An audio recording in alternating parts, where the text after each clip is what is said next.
Namaste. Thank you, Dr. Venkatesh, for inviting me to speak to the students of Aryaan Academy once again.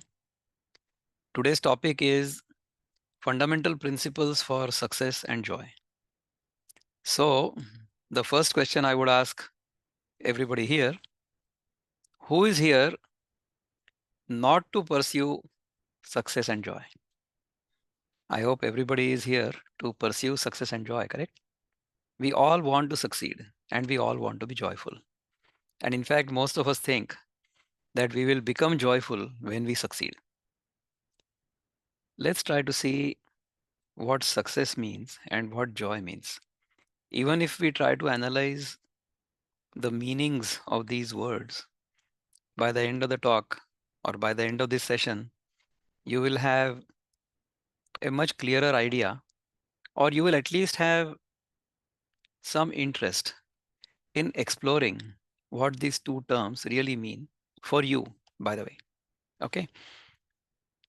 You can define success as defining a goal or having a goal in your mind and then achieving it. So if you achieve a goal that you have set for yourself, then you would say you would have succeeded. Correct. So that is how we will generally define success as. And what is joy?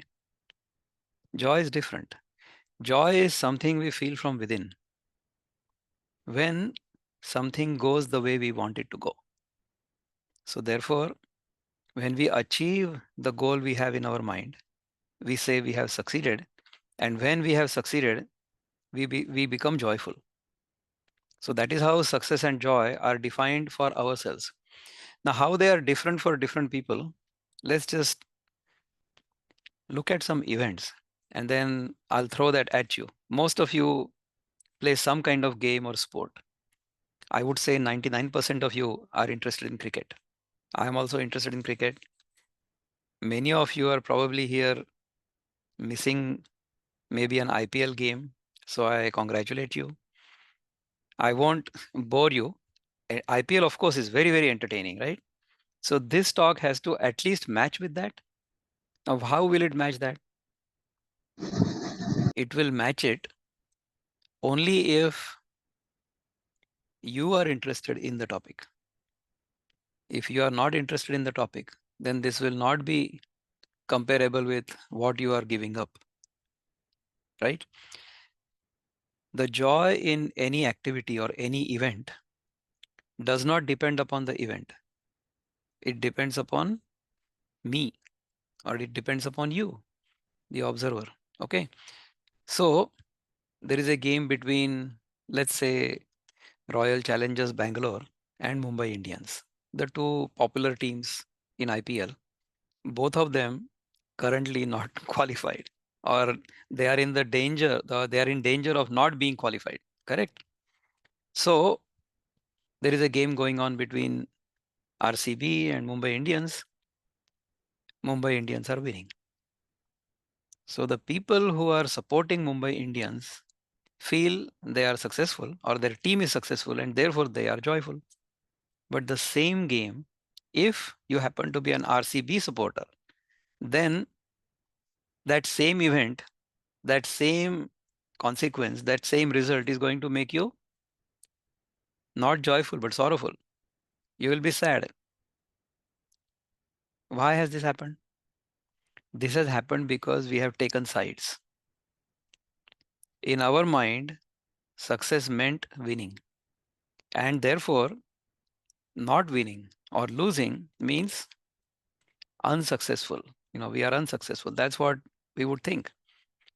Therefore, we tied our joy to success and consequently, or as a corollary, our sorrow was tied to failure. Correct? Now, what about the umpire who is, what I will do is maybe I'll try to mute all and then I will not allow the participants to unmute themselves by mistake. So then nobody will unmute themselves by mistake. Varan Then, is doing it. Varan, no, it's okay. That's fine. We have done that now. So only the host and co-host can unmute themselves and mute themselves, but not anybody else, which will be much more smooth. So therefore, success means whatever I desire is going to happen. And then I say that I'm successful.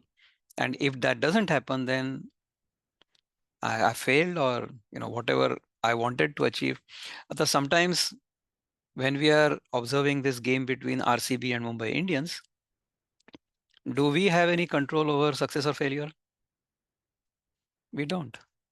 But in our mind, we think that, if I happen to be the Mumbai Indian supporter, then this is my team. And therefore, if this team wins, then I'm successful. Or in my mind, I feel that I'm successful, although I'm just a fan.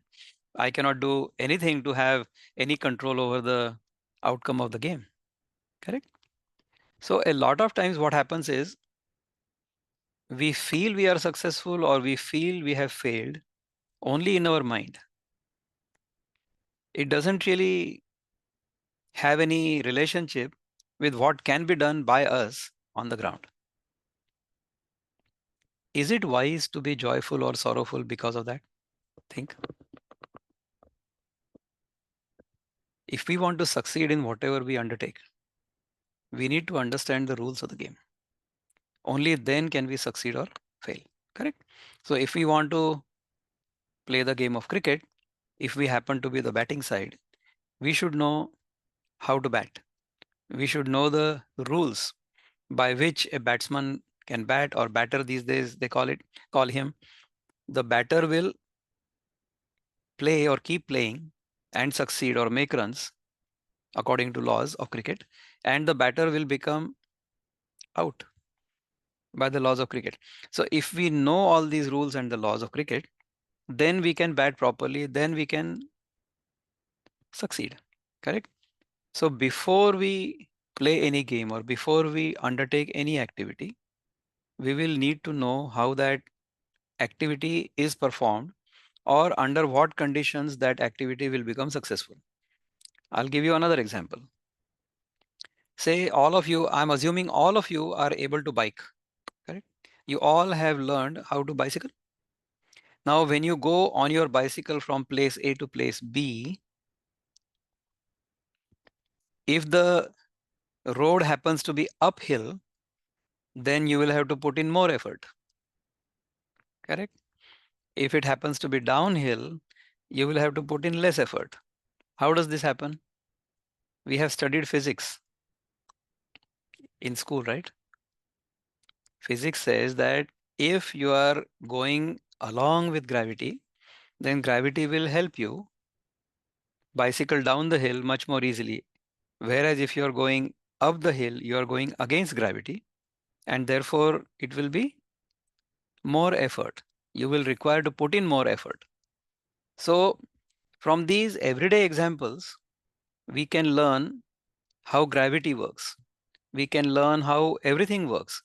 And of course, we learn all the principles in our class when our teachers talk to us. Correct? If we understand the principles of how things work, we can make them work in a way that will be convenient for us. In fact, if we look at all of our modern conveniences, look at this Zoom right now. I mean, we are using this Zoom technology to talk to each other, right? So this Zoom technology is a modern convenience that is completely based on the laws of physics or laws of nature. How does my voice get converted into some kind of wave or some kind of signal that goes from my microphone into my laptop, through the network, into the satellite, into your satellite, and then it gets caught by your device. And those signals are once again converted into sound. The sound goes into your ears and you hear it. How does all this happen?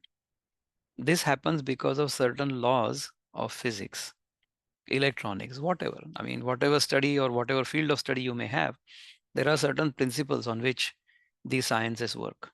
So if we understand the laws or rules based on which things work, then we can make things work the way we want them, or we make them things the way they are convenient for us. So this our entire modern life has become very convenient because of our understanding of various laws and how we can utilize that knowledge to benefit us. Correct? We are all on the same page so far. If we learn these things well, and if we design our life, design not just the gadgets, but also our life with those laws or in alignment with those laws, then we can have a chance of succeeding. Correct? So we will succeed if we understand how things work, how we can design not just the gadgets, not just the equipment, not just the technology, but our life according to those laws, then we will succeed. Now, when we succeed, we feel joyful. So success and joy go hand in hand. Success and joy go hand in hand. Okay, now tell me, if I am successful in my life, how good is it for you? You would like to succeed, right? In your life. If anybody else in your class succeeds, how will it help you? I mean, it will be great for them, good for them. But for you to experience that joy of success, you will have to succeed yourself. Now, let me give you another example. If you succeed, but if it is at the cost of somebody else, how would that be? Some time ago, there was a story on my WhatsApp, somebody must have sent me. There was a race in which many kids were participating, and somehow they didn't want to defeat anybody else. Okay. So when there is a race, then each individual wants to succeed. And therefore, if he succeeds or she succeeds, then as a corollary, as a consequence, others do not succeed. So in that particular story, all the kids in the class, they all held hands and they all ran towards the goal or to the end or the finish. And they all finished at the same time. What does this show? This shows that all of them are cooperating and they are all moving together towards the target and they don't want to leave anybody behind. Would that not be nice? See what happens in this case. In this case, now I've told you the ideal case. In this ideal case, all of them are about the same and they are all putting in about the same effort to go to the finish line. In this case, what happens is if somebody does not have the capability, or even worse, if somebody does not put in or is unwilling to put in the kind of effort that is required to succeed, then that one person can drag the whole group down. Does that make sense? Yes, very much. So therefore, if we want to succeed, ideally we should all succeed as a group. So in Marathi, which happens to be my mother tongue, I have been told since my childhood, ekameka sahaya karu, avaghe dharu supantha. So we all help each other out and then we all go in the right direction on a good path. If we can all go on a good path or in the right direction by helping one another, that would be a great thing, right? Now, if there is a competition, that competition has to be a healthy competition. That competition should be such where it builds the character of every person who is competing, but the one who succeeds or who does better than the others, that person voluntarily gives up any kind of sense of ego or sense of arrogance and does not treat his fellow competitors with contempt. If we can develop that kind of attitude, then there will be a healthy competition. Healthy competition is always good. If the person who succeeds in a healthy competition encourages others to come up to speed, that's a healthy competition and that inspires. The person who has succeeded during a competition will be an inspiration only if that person is humble.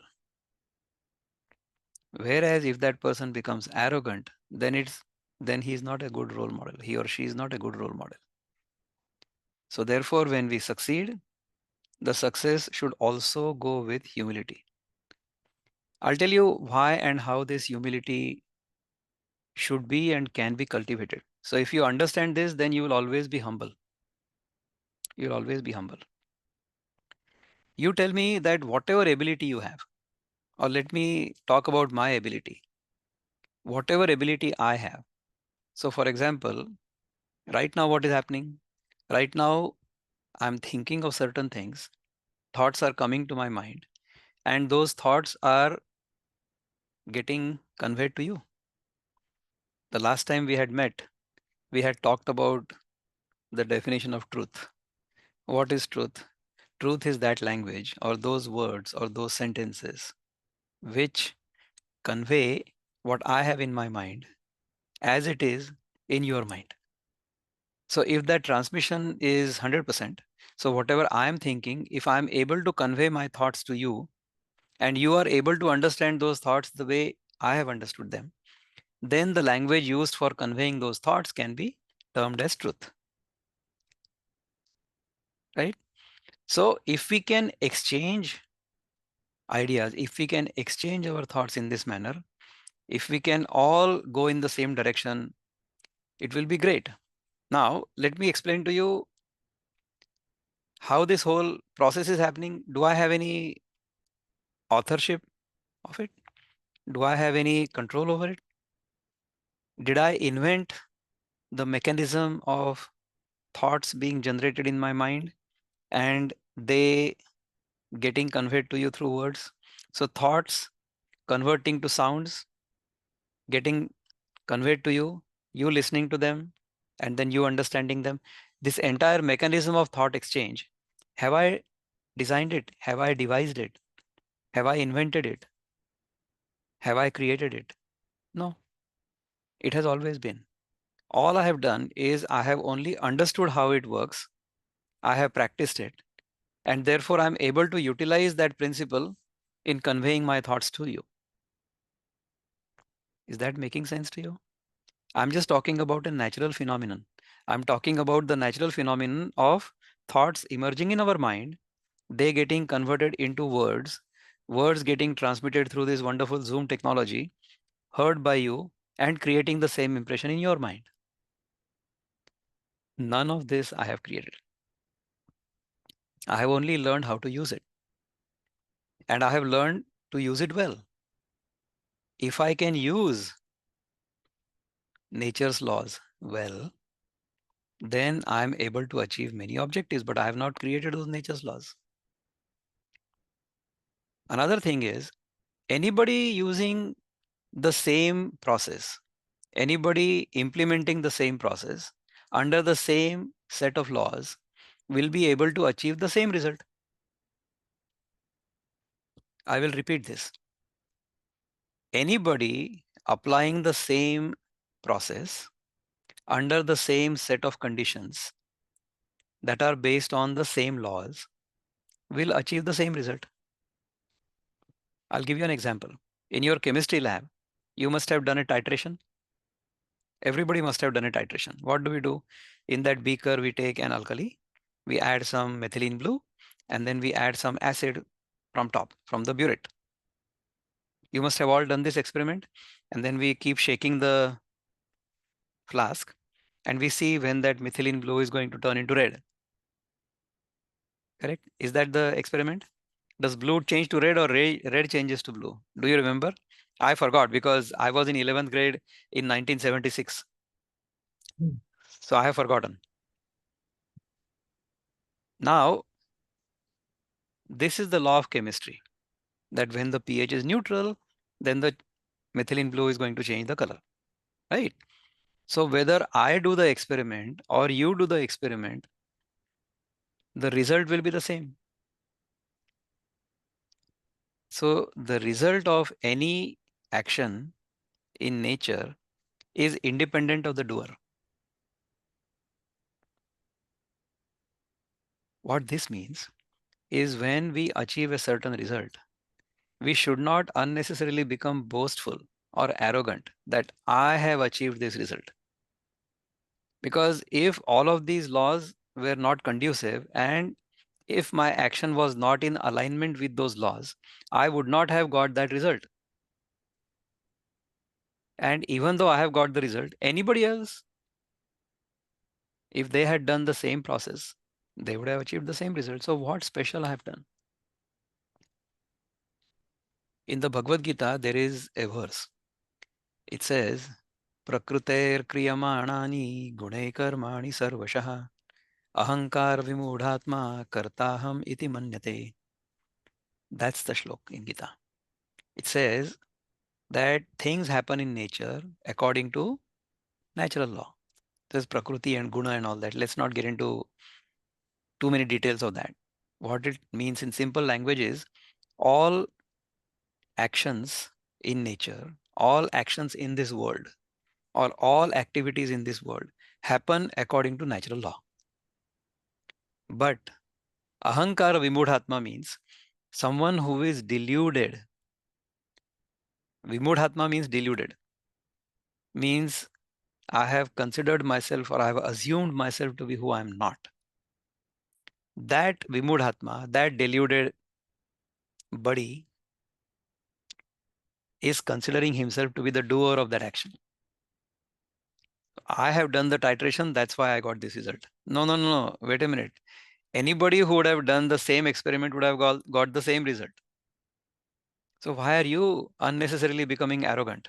So anybody who would have prepared the way you have prepared, anybody who would have put in the kind of effort that you have prepared, you have put in, would have finished that 100-meter race in so many seconds.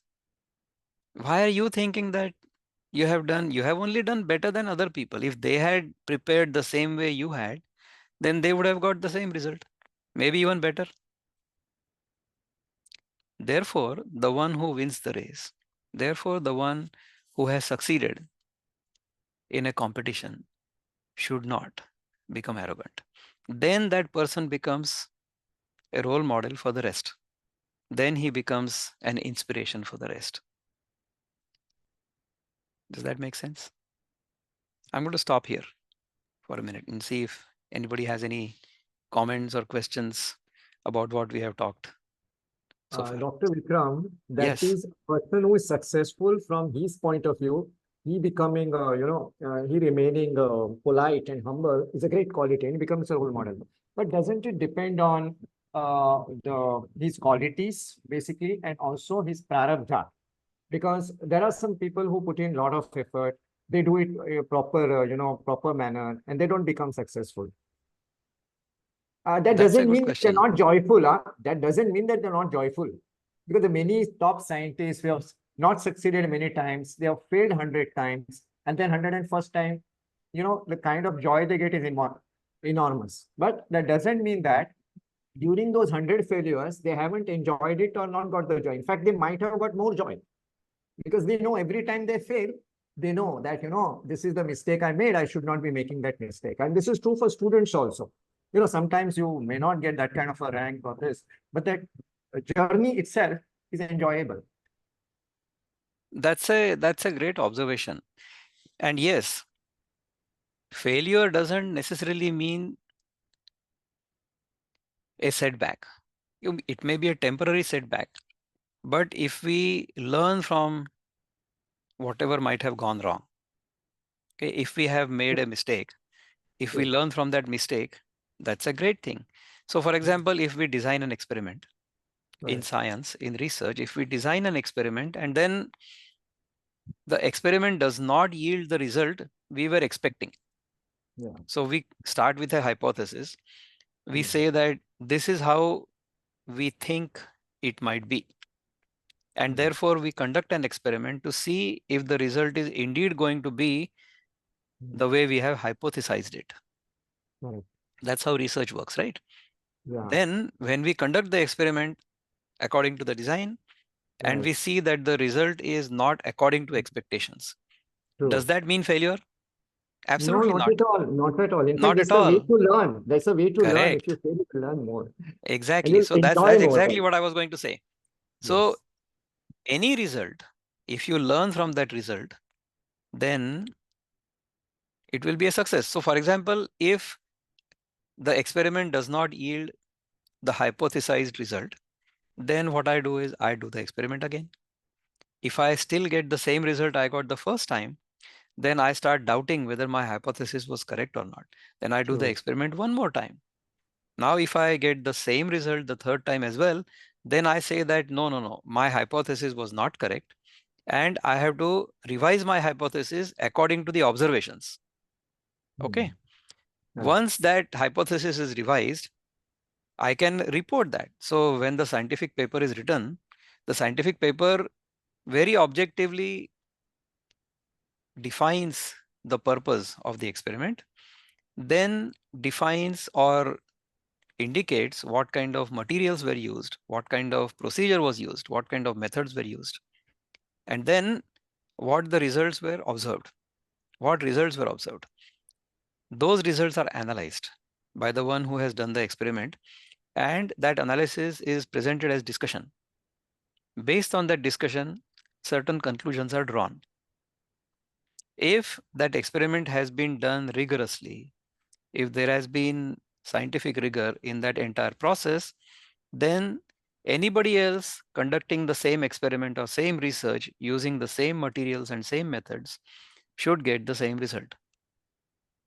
Correct. Once a number of different people independently get the same result from the same experiment, then that hypothesis actually becomes a theory. That is True. exactly how we have learned science, or whatever science we learn in our books is essentially that. Many people have done similar experiments, they have got similar results, and those results or those cause effect relationships have been printed in our textbooks as certain laws. So, we all know about Newton's laws, we all know about laws of thermodynamics, we all know about any kinds of laws.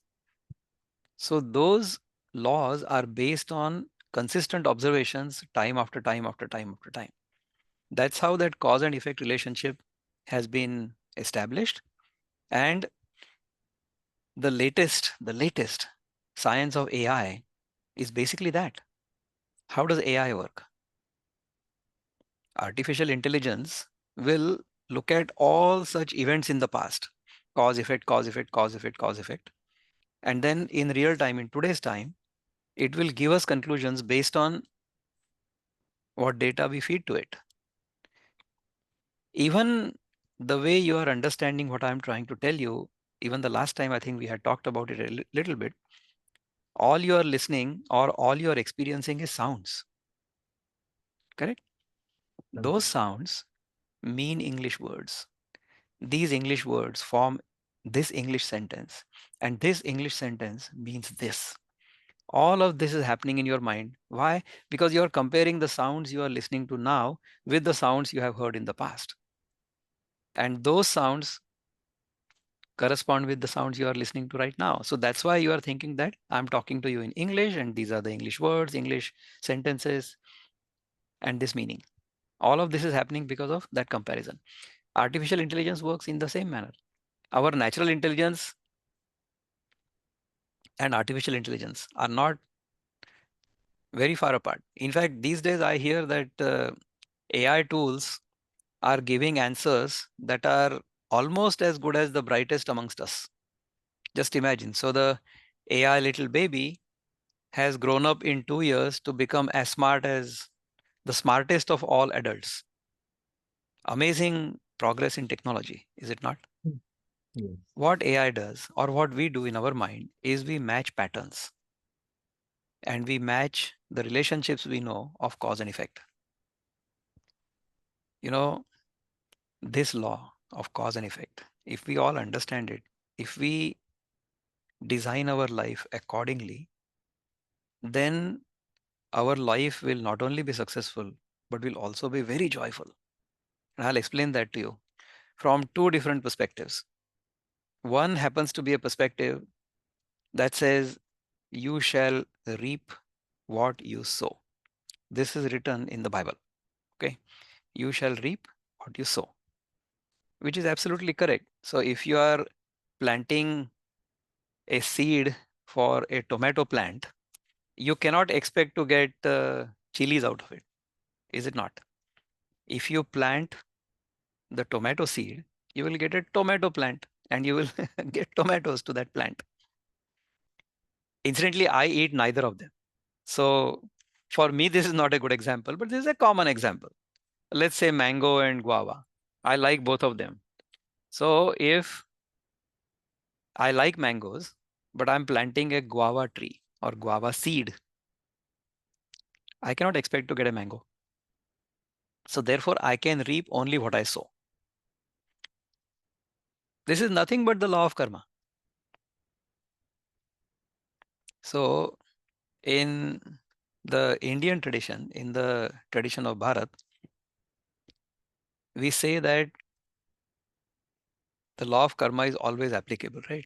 We all heard, I mean, karma has become a standard English word now.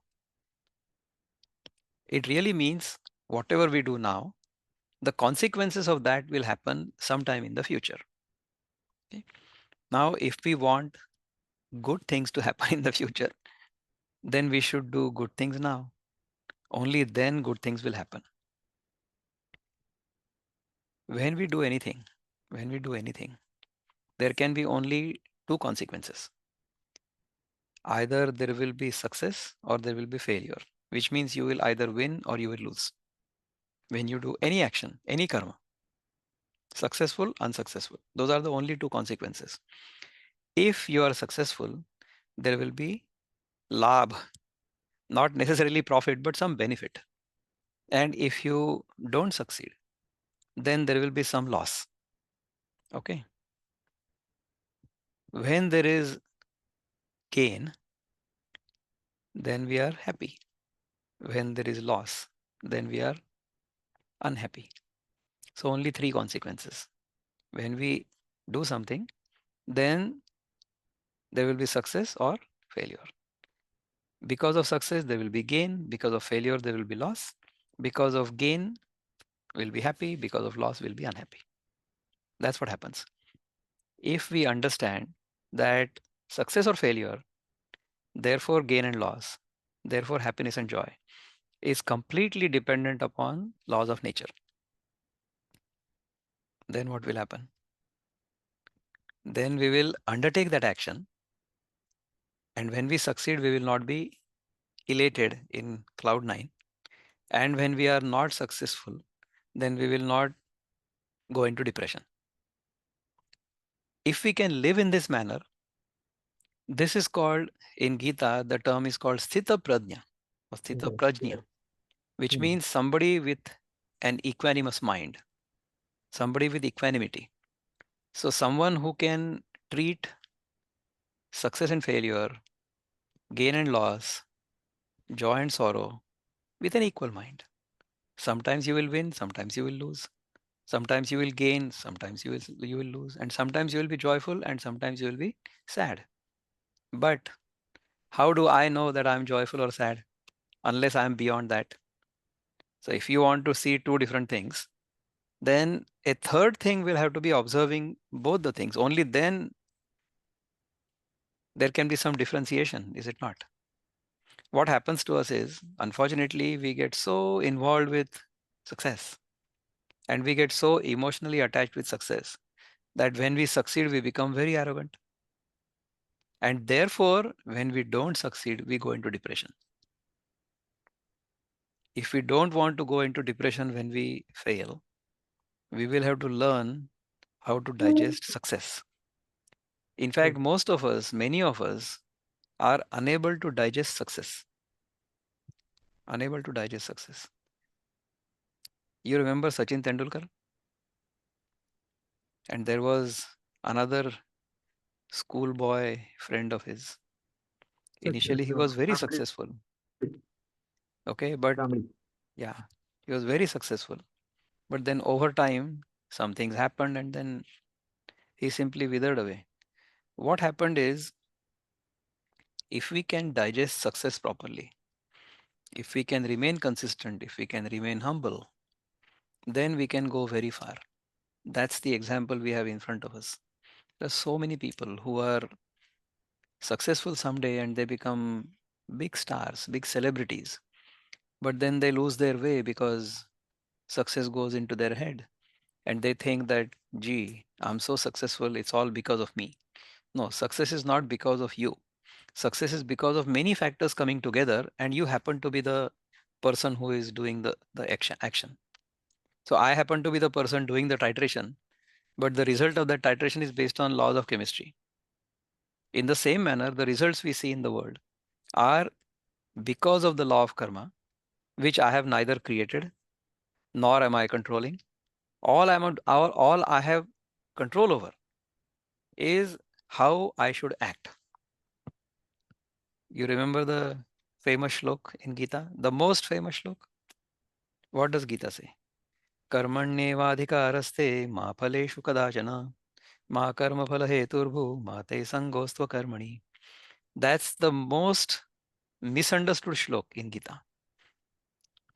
The way we have been told about this shlok is you should keep on doing your duty, but you should not seek any rewards from it. Okay, you have right only to the action, but you don't have any right to the result of your action. So, which means I should go and do my job all day long, 9 to 5 in the office, but I should not take salary. Is that what it means? Hmm. It cannot be. Whatever we undertake in life, we undertake because we expect a certain result. That is why any action is undertaken. But if we know that we have control, not right, but control only over our actions, but we don't have any control, not right. We don't have control over the consequences. So the word adhikar means control rather than right. So we do have control over our actions, but we do not have control over the consequences because the consequences are based on natural law. If I want to go down from, say, the fifth floor of a building, I can either walk down the stairs, or I can take the lift, or I can jump from the balcony. I can come down by all three means. Will I ever undertake that third option? Will I ever choose that third option? I will never choose the third option because I know the consequence. But whether to jump or not is under my control. After I jump, I don't have any control over the consequence. That consequence is based on the law of gravity. Therefore, if we undertake any action that is not conducive according to the law of karma, then we will not get the desired results. If we understand this, if we understand this basic principle, if you want to come in the merit list, if you want to succeed and therefore get admission to IIT or wherever you want to go, then you have the control over whether you study or not. If you study well, of course you will succeed. But you don't have any consequence, any control over the consequence of your actions. So after you have written the exam, thereafter you have no control. You will be either successful or you will fail. Is it not? So you have control over the preparation. So if you prepare well, if you appear for your exam, if you do well on the exam, of course the consequence will be good. But then remember, anybody and everybody who prepares well for the exam is going to get the same result. So what have you done special? All you have done is slightly better than somebody else. That's all. So this comparison can eventually lead you to a lot of headache later in life. When we succeed, we should remain humble and we should inspire others to succeed. You can share with others what you have done to be successful, and hopefully they are also inspired to become successful in this manner. And they are not inspired by other people, to take shortcuts and things like that. You should never, never, never resort to any shortcuts. It is better to go according to the rules, according to the laws, succeed so that you can sleep well at night. In fact, that was one item I wanted to cover in this talk. Since my childhood, I've always had only one dream and one definition of success. People used to ask me, Vikram, how do you define success? What should happen in your life so that you can say that I have succeeded? So, my answer to that question used to be, my definition of success is I should be able to sleep peacefully every night. That is my only ambition in life. That is still my ambition in life. That every night I should be able to sleep properly. How will that happen? That will happen only if I have lived my life, lived that one day properly. If I live my day properly, then I should be able to sleep well. I think we had talked about one particular verse or shlok in Gita about this. It says, Yuktahara viharasya, yukta cheshtasya karmasu, yukta swapnavabodhasya, yogo bhavati dukkha. So, if our ahar and vihar both are yukta, ahar means whatever we undertake or whatever we take in through all of our sense organs and in our mind as well. If our inputs to our system are yukta means proper, and yukta vihar means if we can act in the world properly, if we behave properly, yuktahara viharasya, yukta cheshtasya karmasu. Cheshta means effort. If our effort is proper, if our effort is for the benefit of everybody, not just our own selfish desire, yukta cheshtasya karmasu. So that kind of karma we should do, which is proper. Then yukta swapnava bodhasya. Swapna means dream. We had talked about 4 states of experience last time. Correct. And yukta avabodhasya means if we do the right thing during the waking experience, then our dreams are usually good. Okay, yukta swapnava bodhasya yoga bhavati dukkha. So if we remain in this awareness, if we can act properly during our waking experience, then our sleep and our dreams are also good. So that's what I wanted to share with you, and I'll be happy to answer any questions, comments you may have. Success and joy. Um, Students have any question? Please ask. Yes, please.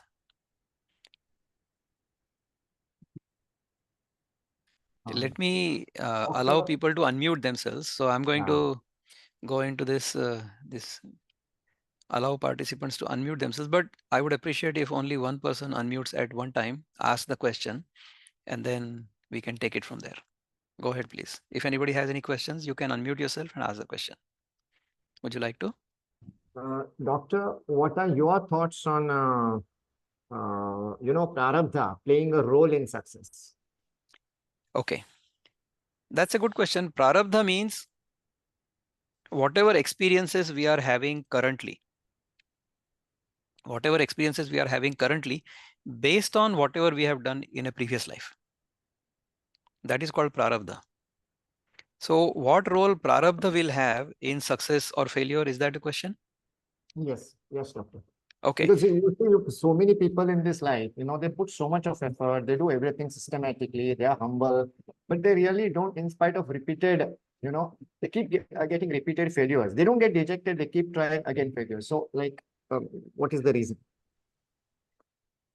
So, prarabdha does have a role to play in the kind of experiences we have in our life. About that, there is no doubt. A lot of times we may try, but then we don't succeed. And yes, what happens is if that failure traumatizes us, which means that we experience sorrow as a result of that effort not succeeding, then that sorrow we can attribute to prarabdha, saying that yes, I have tried my best, but even then I have not succeeded. So I reconcile by saying that maybe there is some prarabdha I have to still work out. In the sense, you see, the law of karma works like this. If you do good, then good results will happen. The result of good deeds is sukha. Okay. The result of good deeds is sukha means sukha, the word sukha means su is good and kha means space. Okay. Kha means space. So if we do good things, then we are in good mind space. What does that mean? If I have done something right, then I am assured, I can rest assured that I have done my best or I have done the right thing. And therefore, there is no pressure on my heart or on my mind of having done the wrong thing. I can be assured. So, when you do the right thing, you will feel good, is it not? True. Whereas, if you don't do the right thing, if you don't do the right thing means we call it papa. So, the first thing, doing the right thing means punya or merit, and not doing the right thing means pap or sin. Actually, the word sin has a bad connotation, but the literal meaning of sin is just an error. In fact, in the Bible, Jesus says that you should treat other people's sins as their ignorance and forgive them. Yeah. But your ignorance you should consider to be sin.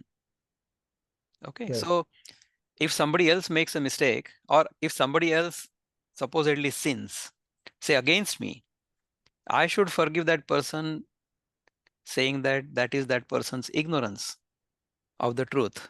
And that is why that person has made an error of judgment. Whereas if I make an error of judgment myself, even if I make a mistake, I should consider that to be sinful for myself so that I can try to correct it. The other thing I see in the Bible is you should not pick out the speck in someone else's eye when there is a log in my own eye. Hmm. So I'll tell you how the words also convey some meanings of physics in that. Okay. So when I want to pluck or take the speck out of somebody else's eye, it looks like a speck, correct? Whereas if that speck happens to be in my own eye, then because of the laws of physics, that speck is going to look like a log in my own eye. Is it not? True. Snovia True. Cardoso, do you have a question? Snovia? Yes, sir. Yeah, go ahead, please. Am I misquoting anything? You have to correct me. Huh? Go ahead, Snovia. Go ahead. So, Snovia, you had a question or comment? No, sir. No, no. It went by mistake. Sorry, Okay, very okay. sorry. No Sir, problem. Yes. Yeah. what if you do like the bad and the good? Oh, so what do you do if there is bad? That's a great question. So now go on mute for a couple of minutes. I'll explain that to you and this will be very clear. Okay, very, very clear. I'll give you an example and then it will be very clear. So say you do very well and you win a prize. Okay. You have done very well in the exam and you win a prize. And for some reason, the day on which the prize is going to be distributed, you fall sick. So then you tell your brother or sister or mother or father, why don't you go ahead and go to that function and get the prize on my behalf? And they'll be happy to. Okay. And the person who is giving the prize is also going to be happy to give the prize to your brother or sister who has come on your behalf. Correct? Now, God forbid, you've made some mistake or you were caught while you were stealing something and then you have to go to jail. Can you tell your sister or brother, why don't you go to jail on my behalf? True. That cannot happen. Correct? The law will not allow it. And not only law will not allow it, yeah, why will your brother go into jail for you? You have made the mistake, you have stolen something, so you go to jail.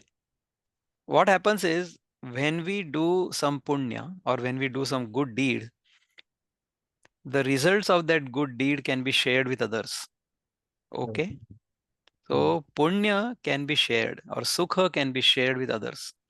But when you do pap, when you have to face the consequences of a wrong action, then that has to be borne by you. You have to pay for it. So you cannot share pap, you can share punya. Got it? So don't try to say that, okay, I have done this one pap, so I'm going to do so much punya and then this will be nullified. No, no, no, no. Yeah. You will have to face the consequences of all the sins you have committed, and you will also have to enjoy all the happiness that comes out of all the merit you have earned. So now this is the law of karma. Okay, I'll tell you how to go beyond this. If I commit a sin or if I commit an error, why do I commit an error? I commit the error because I'm in a hurry, basically. Okay, so if I conduct a business honestly, truthfully, I will earn some money out of that. Or if I do a job honestly, I will get a salary at the end of the year, at the end of the month. But if I want to earn more money than through these means, then I resort to all kinds of things. You know, let the money come above the table, below the table, behind the table, whatever, right? People do that. Why was this done? Or why does somebody do this? Because somebody has given so much importance to money and thinking that if I have a lot of money, then I can get all kinds of conveniences. But I'm not willing to put in the kind of effort that somebody else is putting in. So I'm in a hurry. That's why I commit errors, I commit mistakes. And then I'll have to face the consequences. But if I have done well, if I have not duped anybody, if I have earned my money by honest means, I can sleep peacefully. If I have obeyed all the laws of the land as well as the law of karma, I can sleep peacefully. So that is the advantage of not thinking that committing punya or committing merit or doing good things is going to nullify or nullify my sins. If you have committed the sins, you will have to pay for them. If you have earned some merit, you will have to enjoy those consequences also. But when we are doing certain things for getting certain results, there is a doer involved, correct? This is a bit more subtle. You have to be careful in listening to this. When anything is done for a certain specific result in mind, so I'm doing my karma because of my karma phala or the fruit of my action, then there is a karta, there is a doer who is wanting to do this because he's or she is going to get a certain result. Now, the one who is undertaking action for purely material reasons or material results, you can call that person as materialistic, or in Gita, it is called tamoguni. Okay. Someone who is wanting to undertake some action for certain experiences or with the desire to go to heaven, for example, swarga, then you can say rajoguni. But someone who is undertaking any action to learn the principles and to live according to those principles can be called sattvaguni. But as long as the action is done by a doer, even the sattvaguni action can bind, because that sattvaguni action will keep us in this relative world for facing or enjoying the consequences of the sattvic karma. We have to go beyond that. The only way to go beyond that is to understand the law of karma, understand that this entire world of relative existence happens according to the law of karma, and I am not the author of that law of karma. So I should not assume the doership of any action I do. I should keep doing good action, which will bring good consequences to all of us together, not just for me separately or specifically or selfishly. So I should not do anything for my own selfish gains, but I should do whatever I want to do for a greater good, for the good of everybody. And even when I do the good for everybody, when the consequences are good, when there is a lot of success, out of that, I should only take in, or I should only take for myself whatever is truly needed. I'll give an example. So if you become a good businessman or big businessman and you earn, say, in crores of rupees, millions of dollars, for example, how much food can you eat when you sit down to eat? Very small amount, is it not? So our needs are limited, but our wants that are basically in our mind, they have no limit. Even if we succeed in the world, even if we are able to earn a lot of money, even if we have a large house or whatever, we should remain humble. We should remain at the need level. We should conduct our life at the need level. We should not consume more than what we truly need. And we should sleep peacefully at night. That is the yuktahara viharasya, yukta cheshtasya karma. So I'm not saying that you should not become successful or you should not earn money. Yes, everybody should earn money. We should all live well. We should not live like paupers. But we should not think that this is being achieved only by me. It is achieved by me undertaking actions in sync with or in alignment with the laws of the universe. Only then I can succeed. So success will be living according to natural law. Success will be for me to understand what natural law is. Live with great awareness in alignment with that natural law, and therefore be joyful at all times. That will be success and joy for me. So these are some very fundamental principles I have learned through a lot of practice, lot of contemplation, and lot of study. And I have come to realize that this same truth is told to us by different people at different places at different times. Okay, but the truth remains the same. The truth is beyond time. So it is eternal. Eternal means beyond time. Hmm. If we understand this, then we can live like that. Yes, Correct. Venkatesh. Yeah. Ethan has the next question. Ethan, ask your question. Yes. Good evening, doctor. My question to you is, sometimes we have a certain goal in mind, Mhm. and we envision that once we achieve that goal, we'll have all the happiness, all the joy in this world. But sometimes when we're successful and we do achieve that goal, we realize that it isn't that happy or it isn't that joyous. So how can we live and plan our life in such a way where both of them go hand in hand? That is such a fantastic question. In fact, everything we achieve in this life, everything we achieve in this world is of this nature, is of this nature. So, for example, right now you happen to be in 11th or 12th. So right now your ambition or your definition of success is you get good marks in your 12th exam. Then the next definition of success would be I want to get admission at IIT. So you have succeeded. This joy of having got good marks in 12th will last how long? Only for a few days. Then that will wear out. Then there will be another desire in our mind, another tension, whether I will get admission to IIT or not. And someday it is declared that yes, you got admission in IIT, whichever IIT of your choice and whichever branch of your choice, then you are even more happy, right? But once you get there, then there are other challenges. What happens is whenever we achieve anything in our life that is dependent upon something. So depending upon, last time we had talked about, we think that our joy is dependent upon desha, kala, vastu, vyakti, paristhiti. 5 things. Desha means, you know what desha means?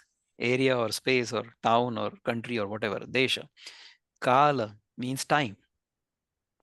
So we think that I'm not happy in India, or I'm not happy in Bharat, or I'm not happy in Goa in your case. So therefore I want to go to Shimla because in Goa it is too hot right now. So Shimla, it is nice and cold. But guess what? The person who is living in Shimla in the winter, he thinks that, it's so cold here, I want to go to Goa. So that is the happiness dependent upon the desha. And kala means, Hmm. at some point in time, in the past, things used to be great. When I was a child, things used to be so wonderful, you don't even know. When I was in 12th standard, we didn't have this kind of tension. So that Kala. Okay, so that Kala was happy, but nowadays, all of you are in 12th standard and they are in such kind of pressure. Hmm? So Kala, Desha Kala.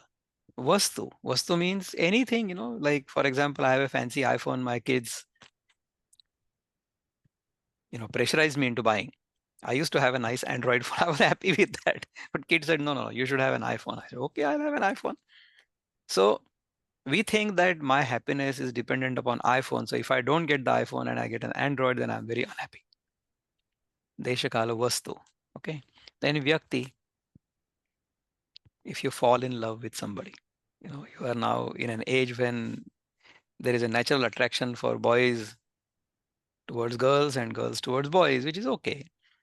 So, but then this should not go as far as, if this person doesn't come in my life or this person does not respond to my overtures, then I'm going to do something to her or him, whatever. No, that should not be the case. Okay. So we think that I'll be happy if this person becomes a part of my life. Okay. Rudra Ramdas आपल्याला काही बोलायचं का? So anyway, so if we think that we are going to happy because a certain person is going to become a part of our life, then our happiness is dependent upon that person. And then last thing is paristhiti, means situation. So guess what? During my childhood, the situations used to be such that, they were very happy. I was very happy during those situations, but now the situations are not all that good. So I feel my happiness is dependent upon desha, kala, vastu, vyakti, paristhiti. Unfortunately, it doesn't happen like that. It doesn't remain like that. So anything and everything in the world is going to change all the time. The happiness or joy happens, Ethan, is when the desire for that specific thing disappears from my mind. So happiness or joy does not happen when a desire is fulfilled. Happiness or joy happens when there is no desire. So even if my happiness was dependent upon this phone and I got the phone and I became happy, the moment that desire was fulfilled, the moment I got the phone, the desire for that phone disappeared from my mind. I don't have the desire for that phone anymore because that phone is mine now, is it not? So Yes. desire fulfillment and desire elimination for anything and everything happens at the same time. So happiness or joy happens because of elimination of desire, not because of fulfillment of desire.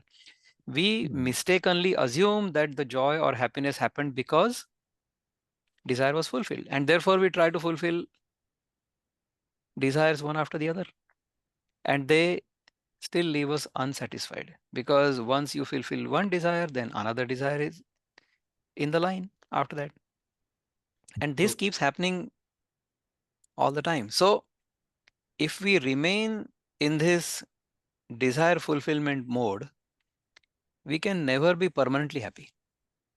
Okay. If we realize that joy is within us, the Bible says the kingdom of heaven is within you. So that kingdom of heaven means sukha.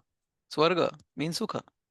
So you are perpetually happy, or if you are always happy, how you will always be happy? You will be happy only when you have no desires. So blessed are those who give, not those who take. So when we take, then our desire will be fulfilled for that moment. But the happiness happens not because of fulfillment of desire, it happens because of the elimination of desire. If we can remain in this manner, then you will pursue the right thing throughout your life. But we'll get out of this wrong assumption or notion that joy or happiness is happening because of fulfillment of that desire or because of that perceived success. No, joy is happening because the desire for that particular thing has gone away from your mind, at least temporarily. Does that make sense? There was one hand, Very somebody well had answered. raised a Yeah, hand. 1 minute, doctor. I'll get to that person. Ethan has a follow-up question. Ethan, ask. Yeah, go ahead, Yes. please. So, Doctor, my next question would be then how do we balance ambition and contentment? That is another fantastic Wonderful. question. Yeah. Wonderful question. As I told you, regardless of however money you make, however much money you make, or regardless of however much food is there on your table, for example, how much can you eat? You can only consume this world, this entire world, physically, only according to your physical capacity. Is that not? So we will be able to consume anything in this world only to the extent our body allows. We cannot consume any more than that. Whereas the desire for becoming so and so, or becoming big, or becoming famous, and this and that, that is in our mind, and that has no limit. That has no limit. But now think of this. Even if you become very famous, even if you become very, very famous, what will happen when you die? Other people may think that, oh, this was a great man, and they may create your, statues and, garland them and all those things. That will happen. But what good does it do to you? Because you are no longer there to enjoy it. Is it not? Yes. So even if I have the desire to become a great man, okay, that greatness, whenever that happens, I won't be around to enjoy that.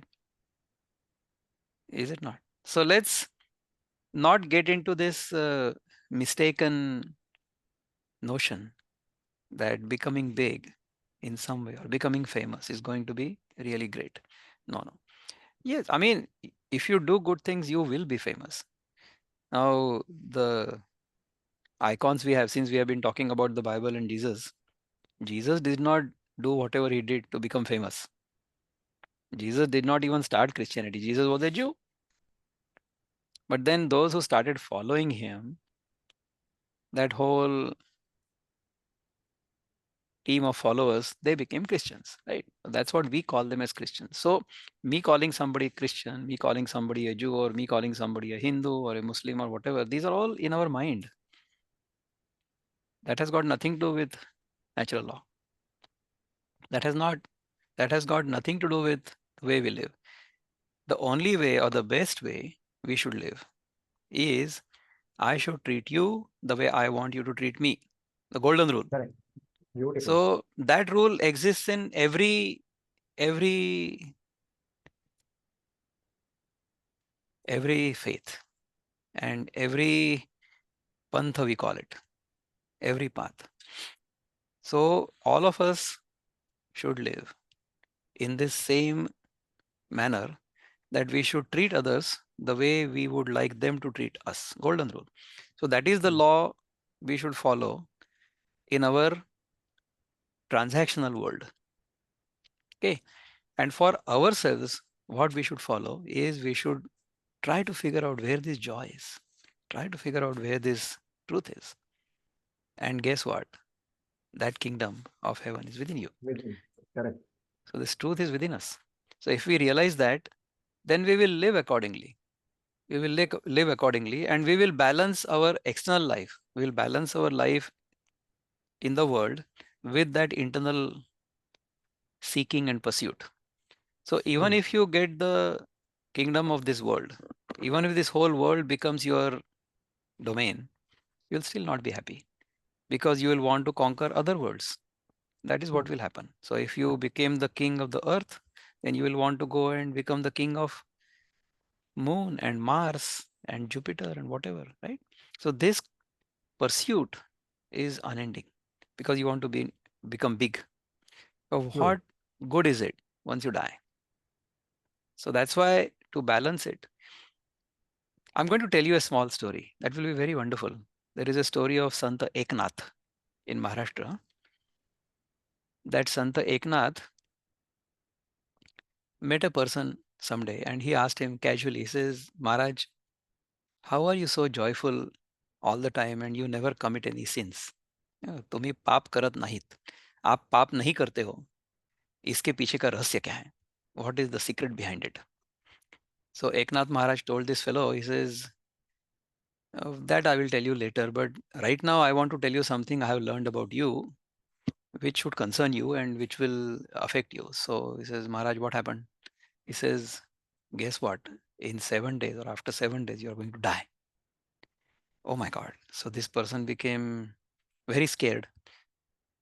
If a person like me had told him, he would have said, okay, you don't know anything, go away. दफा हो जाओ यहाँ से, तुमको कुछ नहीं पता. लेकिन this was told by Eknath Maharaj, who is a saint. So Eknath Maharaj must not have told something untrue, right? So he believed Eknath Maharaj and he says, my God, I'm going to die in the 7 days from now. So then he went home and he told his wife, Maharaj has told me that in 7 days I'm going to die. So he starts preparing his will. Okay. Then whatever debts he has incurred from other people, whatever money I have borrowed from somebody else, he just returns all of those money. And if I have sinned against somebody, if I have said something bad to somebody, I go there and apologize, sorry, please forgive me. All of those things he does. And on the 7th day, he is now waiting to die in his home. So Eknath Maharaj goes to his house. He says, hey buddy, how's it going? How many sins have you committed in the last 7 days? He says, Maharaj, what are you talking about? I could not even think of committing a sin, let alone committing a sin. I had no time because all the time I was thinking of death. I was going to die in 168 hours. So I have to make sure that I'm sinless before I go to heaven. So I didn't have any chance to do any sin. But then Eknath Maharaj says, now you know why we don't sin. So anybody who has recognized that death can arrive anytime. So before that, should I be committing a sin? If I commit a sin right now, if I do something wrong right now and next moment I die, then what? Then I have to pay for that sin at some other point, right? Correct. That is the secret of living well in this world. Always So, remember that every action is going to have consequences. So if you are the doer of any action, then be prepared to face the consequences, bad or good, both. true. But if you realize that no, this karta, the doer, is a figment of my imagination, that's a deeper subject which you don't need to focus on right now. But right now, you should focus on if I do something, then the consequences of that action are definitely going to happen. They may happen now or later or some other point. At some point, they will happen. I'll give you another example. Then this will become very clear. There was a case, I think in Gujarat, if I'm not wrong, not too long ago, recently, in which a person accused of murder was going to be sentenced to death, except he was pleading and pleading and pleading that I have not killed this fellow. And the judge, in his mind, he knew that this fellow has not murdered, has not committed the murder. Okay. So before passing the judgment, the judge asked this convict to come in his chamber and talk to him face to face, personally. And he asked him, tell me honestly, has it happened in the past that you have murdered somebody but you got away? And the convict actually breaks down. He starts crying. He says, yes, Maharaj, I have actually murdered somebody in the past, but I got away at that time. So he said, you are getting the punishment of that sin now. Although I know that you have not committed this murder, but you are getting the punishment for that murder now. So even though I know you have not committed the murder, all the evidence is going against you. And I have to give the judgment that you will be sentenced to death. That is how the law of karma works. So if we commit a sin or if we commit a wrong knowingly, even if we commit a sin unknowingly, we'll still have to face the consequences.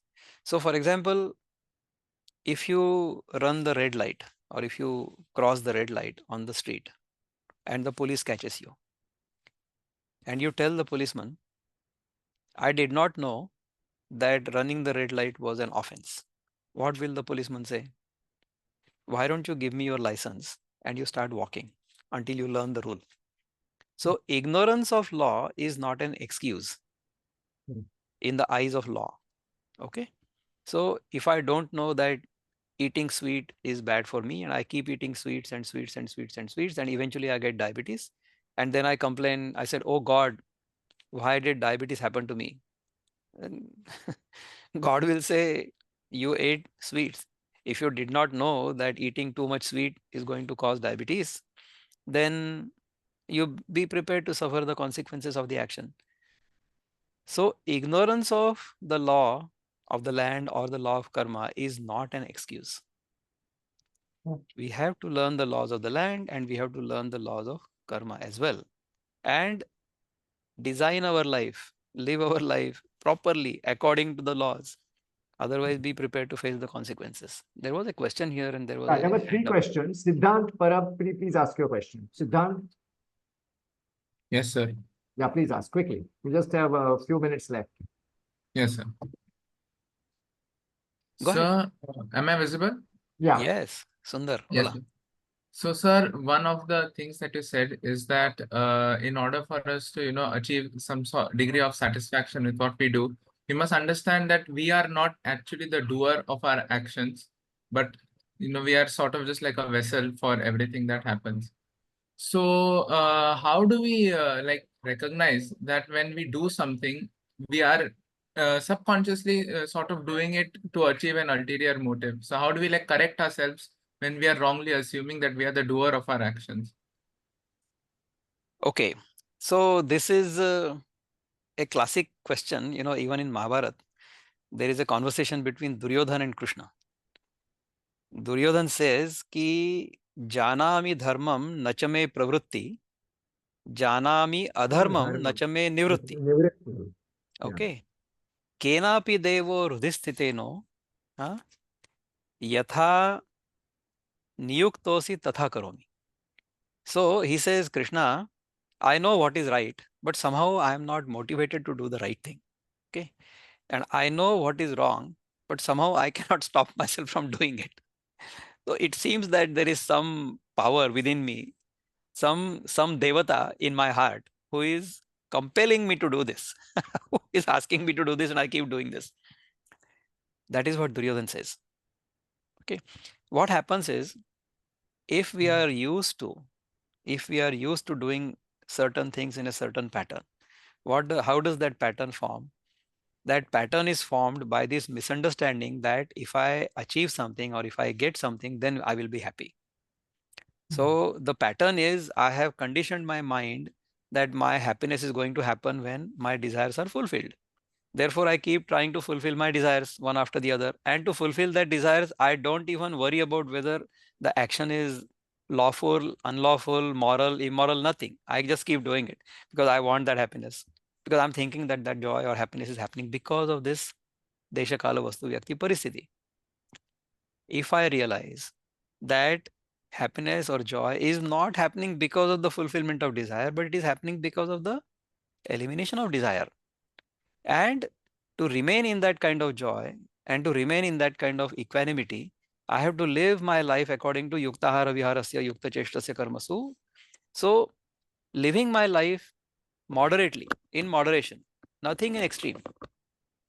Also, my not being the doer means, the reason I told you this is, if you assume the doership, then you will have to face the consequences. Correct?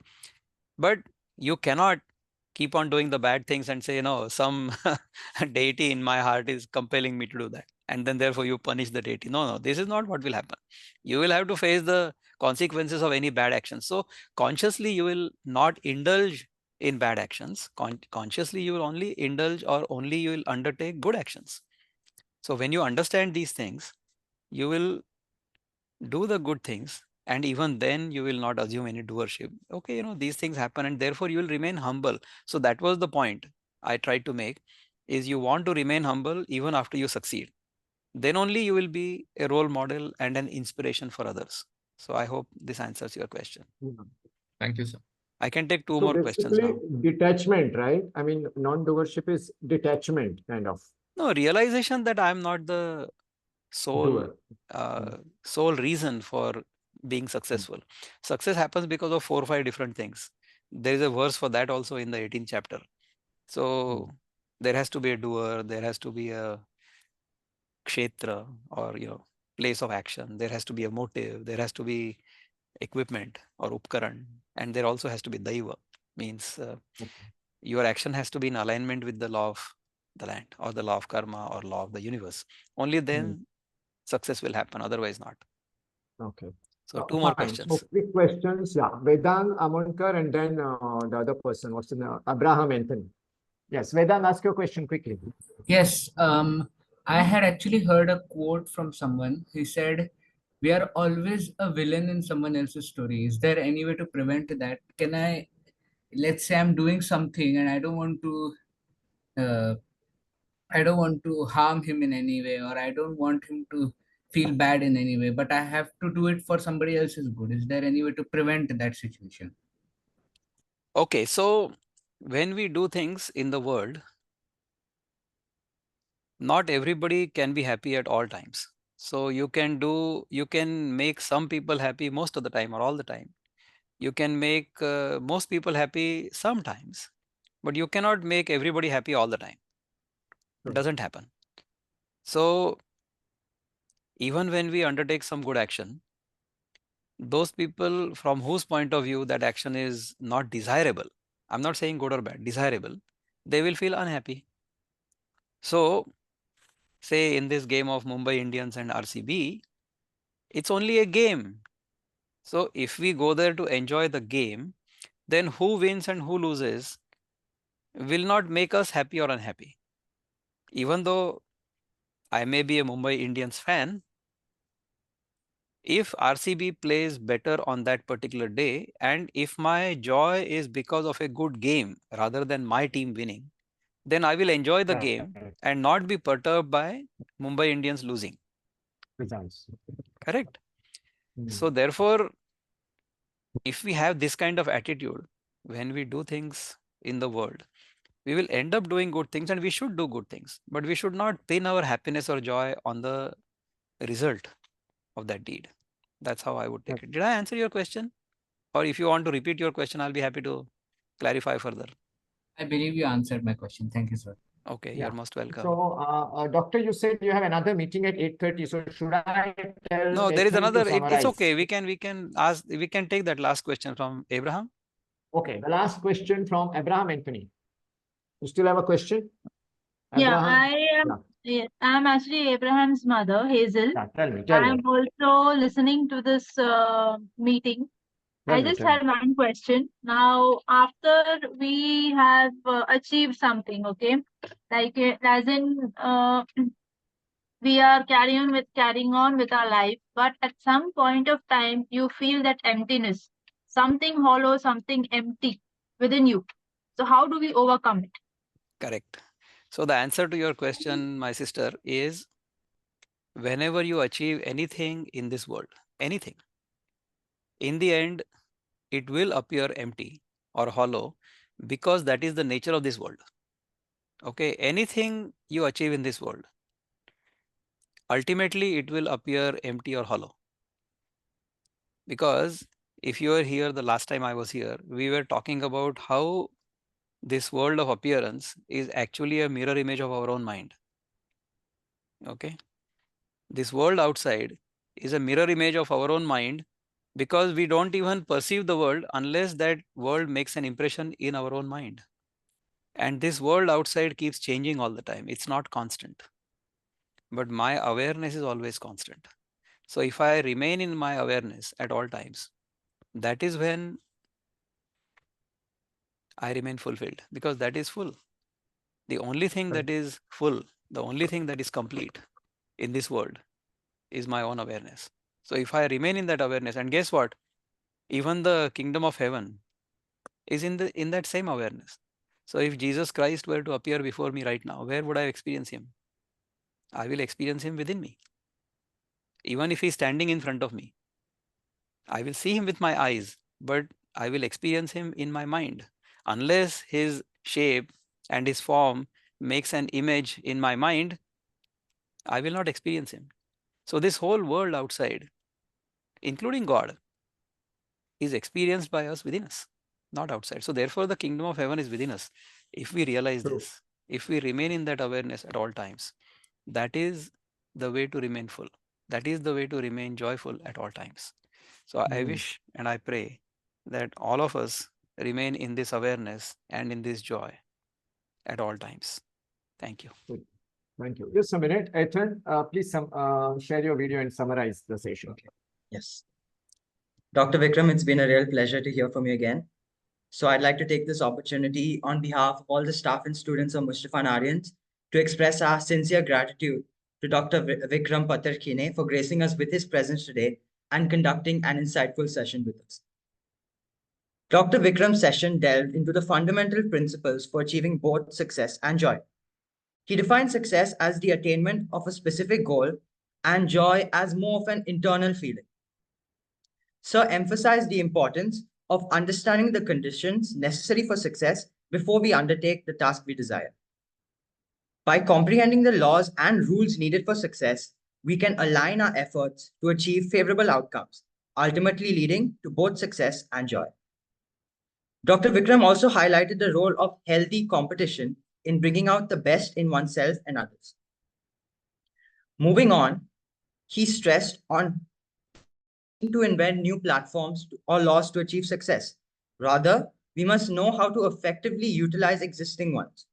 He highlighted that all actions in nature occur according to natural laws, suggesting that success can be achieved by one, can be replicated by just another who applies the same laws skillfully, and above all, true success is incomplete without humility. Dr. Vikram also suggested that success often brings gains and happiness, while failure often results in losses and unhappiness.